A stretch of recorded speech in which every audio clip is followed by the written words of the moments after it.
وہ تو بیچارہ بدنام ہے اپنی زبان کے لیے، اپنے بیان کے لیے، اپنے مسلم دشمنی کے لیے بدنام ہے بیچارہ، اور اکثر اپوزیشن قائدین نے تو اسے ذہنی طور پر بیمار بھی قرار دیا ہے۔ ہم تو کچھ نہیں کہہ سکتے ان کے بارے میں کیونکہ وہ ایک ریاست کے چیف منسٹر ہیں، لیکن وہ کہتے ہیں، آپ اندازہ کیجئے کہ فرقہ پرستی کے زہر کس طرح بھر گیا ہے ان کے ذہنوں میں، اس کا اندازہ اس بات سے لگایا جا سکتا ہے کہ چیف منسٹر آسام ہیمنتا بسوا سرما نے واضح طور پر کہا ہے ہمیشہ وہ مسلمانوں کے خلاف بکواس تو کرتے رہتے ہیں، اور میں سمجھتا ہوں کہ وہ جس طرح جس انداز میں بات کرتے ہیں وہ تو ان کا تقابل حیدرآباد کے راجہ سنگھ سے کیا جا سکتا ہے، یعنی وہ آسام کا راجہ سنگھ ہے بیچارہ، وہ تو احمد خان آپ غیر دانشمندانہ باتیں وہ کرتے ہیں۔ تو ان کا کہنا ہے دیکھیے جہاں تک علم کا سوال ہے، اگر ایک مسلمان وہاں پر کوئی یعنی ایک میگھالیہ یعنی university of science and technology ایک مسلمان قائم کرتا ہے تو وہ اس کا جو انٹرنس ہوتا ہے، اس کی جو گیٹ ہوتی ہے، اس کے بارے میں کہتا ہے تو اس کے گیٹ کا تو ڈیزائن تو مکے کی طرح ہے، اور وہاں پر ہندوتوا کی کوئی چیز نظر نہیں آتی، اور اس کے علاوہ وہ یہ کہتا ہے کہ وہاں پر زبردست گنبدیں بنا دی گئی ہیں مدینے کی طرح، اور وہاں پر کوئی عیسائیوں کا کوئی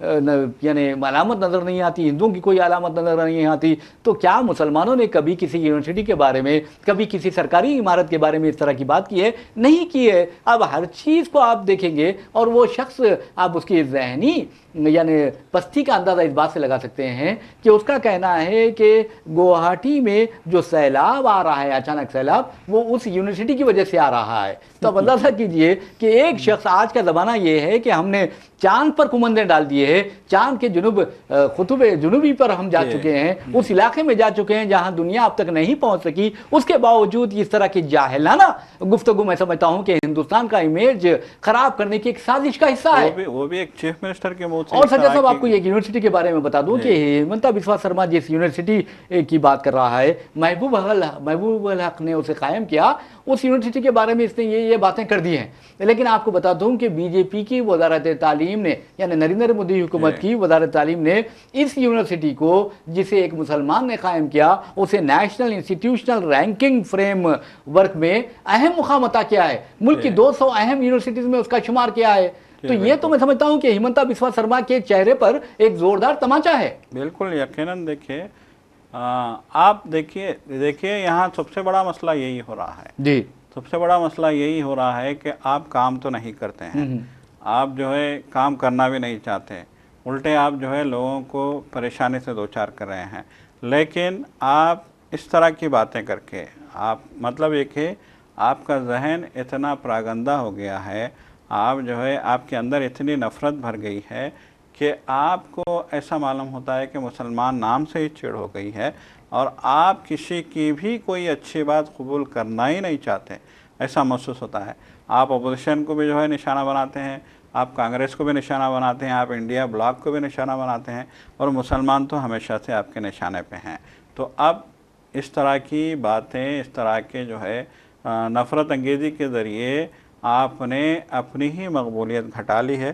اگر آج لوگ آپ کو ووٹ نہیں دے رہے ہیں تو اس میں قصور آپ کا ہے۔ اکھلیش یادو بھی آج یہی بات کہہ رہے تھے کہ اکھلیش یادو کہہ رہے تھے کہ آپ کو کام کرنا چاہیے تھا، اگر عوام نے آپ کو اقتدار صرف باتیں کی آپ نے، صرف باتیں کی ہیں تو نتیجہ یہی نکلے گا کہ عوام ہی آپ کو جو ہے گھر بھیج دے گی۔ اب بہرحال ناظرین ایک اور خبر کی جانب ہم چلتے ہیں، اور اس خبر کا تعلق آپ کو بتا دوں کہ ریاست تلنگانہ کے مسلمانوں سے ہے، مسلم نمائندگی سے ہے، خاص طور پر تلنگانہ قانون ساز کونسل میں، تلنگانہ کابینہ میں مسلم نمائندگی سے متعلق ہے۔ آپ اچھی طرح جانتے ہیں کہ اسمبلی انتخابات میں کانگریس کو کامیابی دلائی گئی، عوام نے کامیابی دلانے میں اہم کردار ادا کیا، اور اس سلسلے میں سیاست یعنی روزنامہ سیاست کے کردار کو، سیاست ٹی وی کے کردار کو فراموش نہیں کیا جا سکتا۔ تو بہرحال اب واقعہ یہ ہے کہ گورنر کوٹے کے تحت جو ایم ایل سی کے 2 ایم ایل سیز کا اعلان کیا گیا تھا، ایک تو تھے کوڈنڈا پروفیسر کوڈنڈا رام، اور دوسرے سیاست ٹی وی کے چیف ایگزیکٹو آفیسر اور سیاست